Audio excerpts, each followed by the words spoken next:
गांव के कुएं पर 3 औरतें पानी भर रही थीं। एक औरत का बेटा वहां से गुजरा।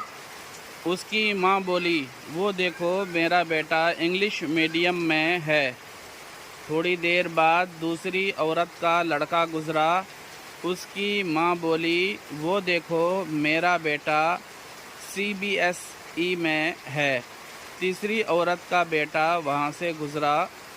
दूसरे बेटों की तरह उसने भी अपनी माँ को देखा और माँ के पास आया।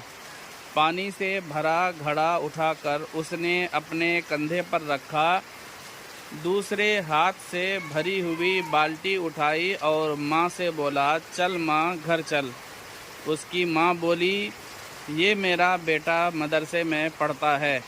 उसकी माँ के चेहरे की खुशी देखकर बाकी दोनों औरतों की नज़रें झुक गईं।